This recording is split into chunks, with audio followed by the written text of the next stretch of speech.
चुड़ैल पार्ट 2। राहुल ने जैसे ही फोटो पर जूम किया तो उसने देखा कि पहाड़ी के दूसरे किनारे पर एक लड़की खड़ी हुई है। उसके लंबे बाल उसकी कमर तक लहरा रहे थे। राहुल ने उस लड़की को जोर से आवाज देकर पुकारा, लेकिन उसकी आवाज जैसे उस लड़की तक पहुंच ही नहीं रही थी। तभी अचानक किसी लड़की के हंसने की आवाज राहुल को अपने कानों में बेहद पास से महसूस हुई। उसने जैसे ही पीछे पलट कर देखा तो दूसरी तरफ से किसी की चूड़ियों की खनकने की आवाज उसे सुनाई दी। वो बार बार इधर उधर पलटकर अपने चारों तरफ देख रहा था, लेकिन उसे वहां कोई भी नजर नहीं आया। तभी सामने एक जले हुए पेड़ के पीछे से एक लाल रंग का दुपट्टा लहराते हुए राहुल की आंखों के सामने आ गया। कौन है? कौन है? सामने आओ।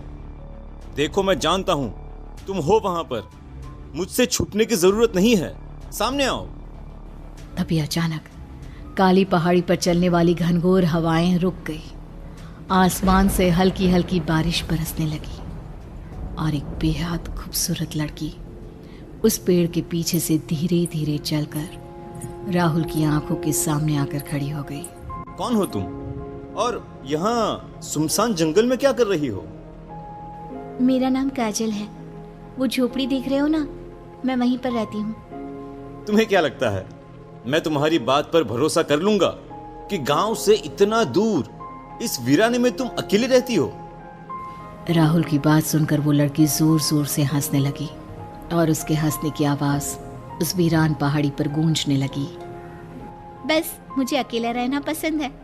तुम कौन हो? पहले तुम्हें कभी इस गांव में नहीं देखा। मैं गांव के सरपंच सुमेर जी का बेटा हूँ।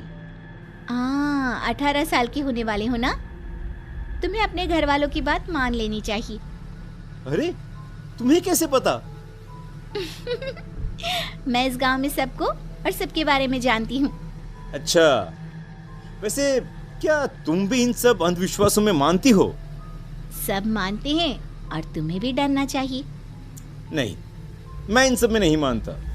और वैसे भी मैं तो यहाँ पर बस इस गांव की कहानियों के ऊपर एक डॉक्यूमेंट्री फिल्म बनाने आया हूँ। चलो, अब मैं चलता हूँ। माँ पापा फिक्र कर रहे होंगे। कल फिर आऊंगा। कल मिलते हैं, ठीक है? इतना कहकर राहुल वहां से चला जाता है। देर में जैसे ही वो अपने घर पहुंचता है तो वहां का नजारा देखकर दंग रह गया। उसके घर के बाहर चारों तरफ लाल रंग का सिंदूर फैला हुआ था और घर की दीवारों पर किसी ने खून से क्रॉस का निशान बनाया हुआ था। सुमेर और जानकी आंगन में बैठकर बिलख बिलख कर रो रहे थे। गांव के कई सारे लोग वहां पर इकट्ठा हो चुके थे। अरे राहुल बेटा, हाथ जोड़ते हैं हम तुम्हारे। चले जाओ यहाँ से। ये देखो देखो, ये सब क्या हो गया? क्या हुआ काका? किसने किया ये सब? कौन करेगा? वो कजरी डायन है ना, वही ये सब कर रही है। अरे, आप लोग इस अंधविश्वास से कब बाहर निकलेंगे? कोई डायन नहीं है। अच्छा, तो तुम्हारे घर के बाहर ये सब कैसे हुआ?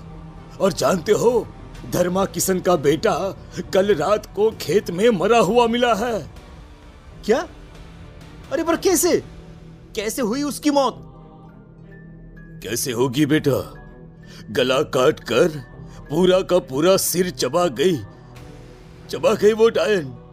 उसका सारा खून पी गई वो। कितनी दफा कहा था हमने उसे कि अपने बेटे को 18 साल का होने से पहले दूसरे गांव भेज दे, पर धर्मा किसान ने हमारी बात नहीं मानी। लेकिन उसमें उसकी क्या गलती है?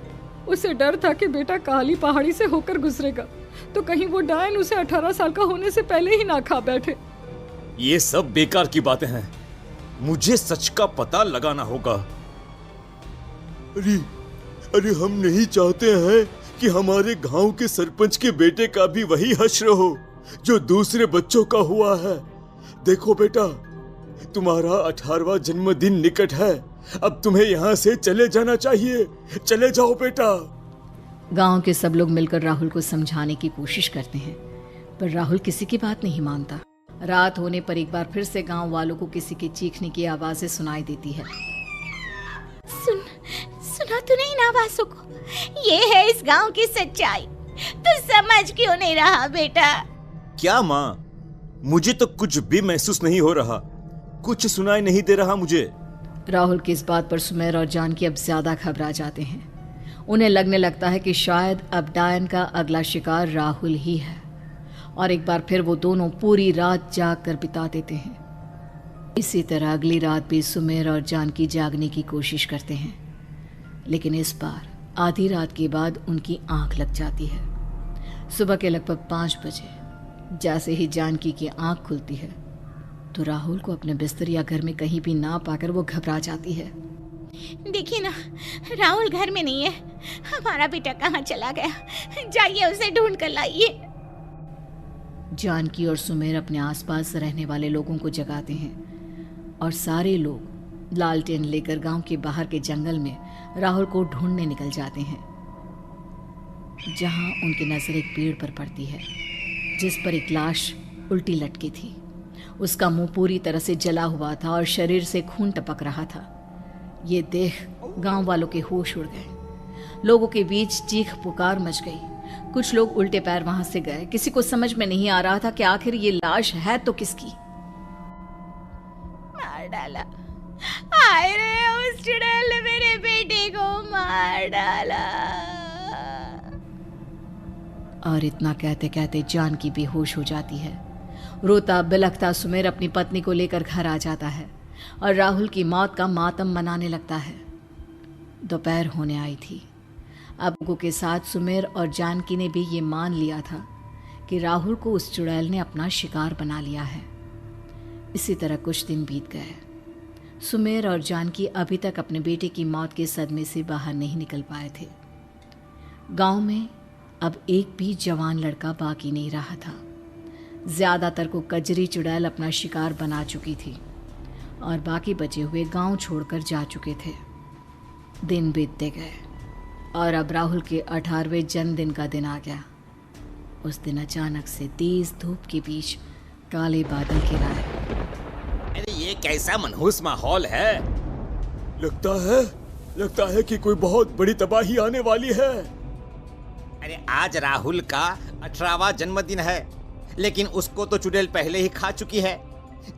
आज क्या करने आ रही होगी वो इस गांव में? अरे मैं तो कहता हूँ कि हम सबको सरपंच के घर में इकट्ठा हो जाना चाहिए। इस बार सब मिलकर इस आफत से लड़ेंगे। गांव के सब आदमी और औरत सरपंच के घर पहुंच जाते हैं। आसमान में घिर आए काले बादलों से पूरे गांव में घनघोर अंधेरा हो जाता है। धीमी धीमी बरसात शुरू हो गई थी। भरी दोपहर के वक्त भी पूरे गांव में आधी रात जैसा माहौल हो जाता है। पूरा गांव एक सन्नाटे से घिर जाता है और गांव के सब लोग एक दूसरे का हाथ थामकर सुमेर के आंगन में बैठे हुए थे। सुनिए, हम सबको हिम्मत से काम लेना होगा। आज हमें इस मुसीबत का डटकर सामना करना ही होगा। और तभी एक औरत के जोर जोर से हंसने और पायलों की आवाज वहां पर गूंजने लगती है। वो पायलों की आवाज कुछ इस तरह थी जैसे कोई लड़की बेतहाशा नाच रही हो। वो आवाजें तेज और तेज होती जा रही थी। तभी अचानक से आसमान में जोर से बिजली कड़की और गांव वालों को अपनी आंखों के सामने राहुल नजर आया। मेरा बेटा, मैंने अभी यहाँ अपने बेटे को देखा। हाँ, अभी यहाँ पे राहुल खड़ा था। अब धीरे धीरे बारिश थमने लगती है और आसमान में उजाला होने लगता है। काले बादलों के बीच से एक तीखी सी रोशनी सुमेर के आंगन के बीच गिरने लगती है। सुमेर और गांव के बाकी लोग ये देखकर हैरान थे कि राहुल उनकी आंखों के सामने खड़ा था। अरे तुम तो मर गए थे ना, फिर यहाँ कैसे? इतने में राहुल के पीछे से काजल निकलकर सबके सामने आती है।